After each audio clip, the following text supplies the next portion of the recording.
Assalomu alaykum, oshxona kanaliga xush kelibsizlar. Bugun biz sizlar bilan lavashdan tez va mazali nonushta tayyorlaymiz.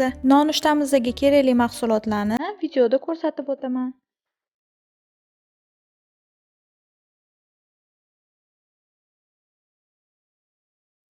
Birinchi bo'lib tuxumimizni idishga chaqib, tuz va murch solib aralashtirib olamiz.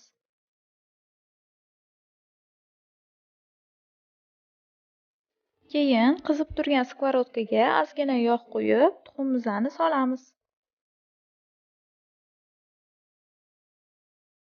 Endi lavash solib 3 daqiqa pishirib olamiz.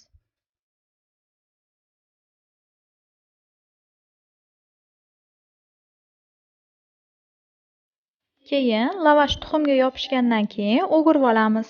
Endi o'rtasiga kolbasa qo'yib, pomidor, sir qo'yib, ustidan ko'kat sepib, ikkita tomondan yopib olamiz.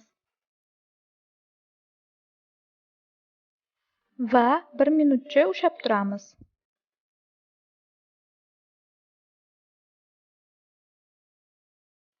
Endi nonushtamizni o'girib, yana 1 minut pishirib olamiz. Mana lavashli nonushtamiz tayyor. Endi dasturxonga tortsak bo'ladi. Nonushtamiz juda ham mazzali va to'yimli bo'ldi. Sizlar ham tayyorlab ko'rib, o'z fikringizni kommentariyada qoldiringlar.